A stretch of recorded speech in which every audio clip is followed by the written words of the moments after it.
Greetings, ladies and gentlemen, and once again we connect to enhance our learnings. Today we will go and work with Terminal Emulator, which is our software's way of working with boxes like Linux, Unix, or mainframes for that reason. So as you can see, I have just gone and clicked on New Task Editor, and I'm about to enter my task editor over here so that I can start interfacing with the environment at hand and start with the demonstration. So I have just landed inside the task editor, as you can see, and I can see the terminal emulator command is open right there on my screen. I am going to initiate this particular demonstration now by first bringing in this connect statement, because we first need to be able to connect to the box at hand before we can start performing any operations. So the box at hand is sdf.org, which is basically a free site where we can go and execute our Linux, Unix commands. Terminal type, you have different terminal types as you're all aware. So we are currently going to be using ANSI type. Terminal, our software, for the sake of everybody's information, does support other terminal types also, like VT100, TN3270, or TN5250 environment also. Terminal prompt. Now terminal prompt is basically the prompt which comes on a box when you connect to it, where you can start giving in your usernames and passwords. So we need to tell our software that what is the terminal prompt, so that it can detect the presence of the same and then proceed with the other commands at hand. So terminal prompt in the case of the environment at hand is login colon, which is basically what I have put over here.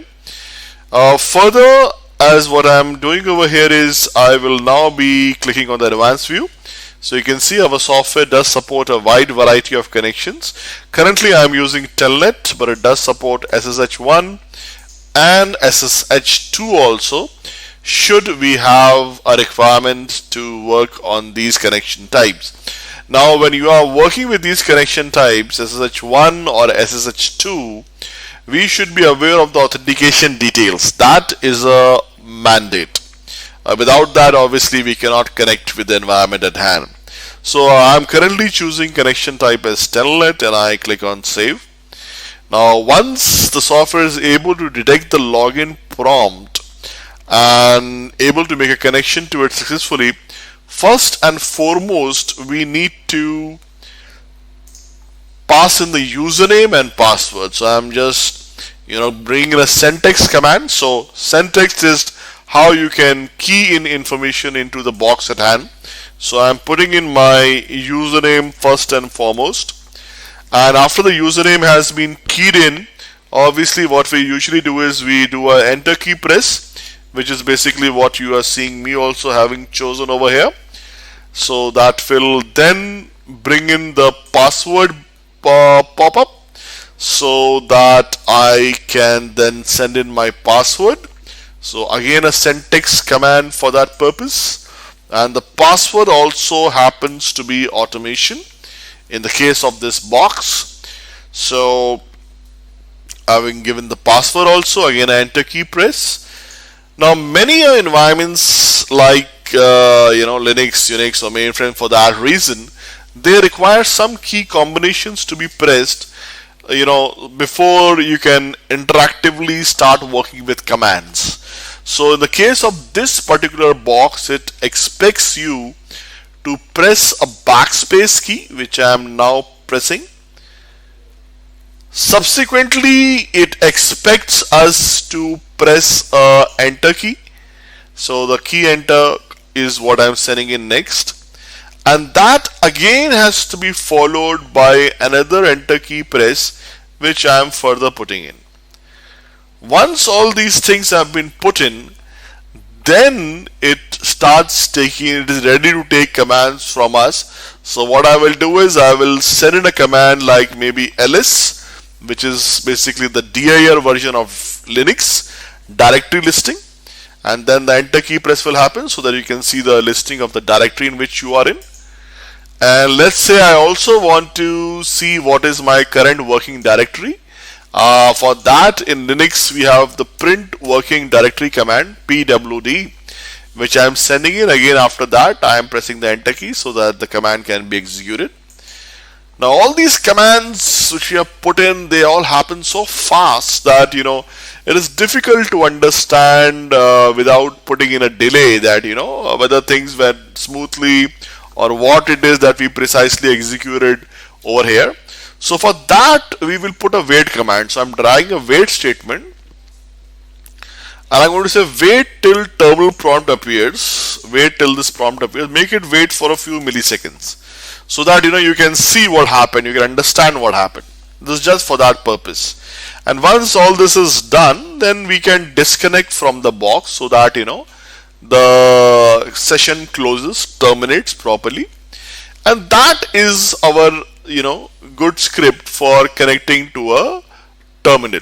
So let's save this. Let me give it a name as terminal emulator 1, and let me go and save it. So that's my first script which I have just gone and specified over here. And let me go and take it for a quick spin. So going and running this one.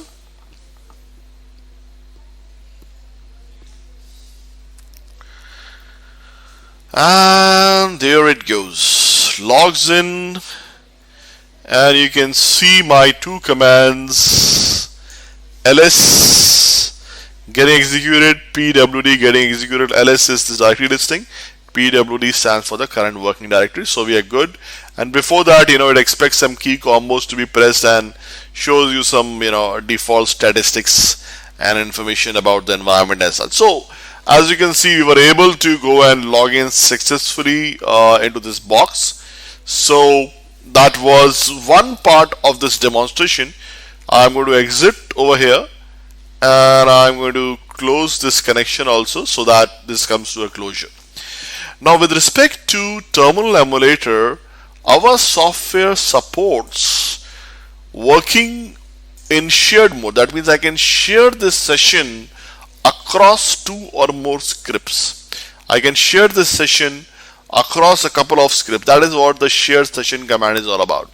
So I'm saying let's share this session so that using the same good connection which I have made over here, I will be able to run more than one script. So after I have gone on the first line and done a share session, as you can see me doing over here, what I will do is, after saving this script so that all this thing also keeps getting recorded successfully, I'm going to go click on new, and we are going to go and this time do a reverse, as in we will try to capture the contents of the screen of the terminal emulator window which we saw open and where we saw all the commands running earlier.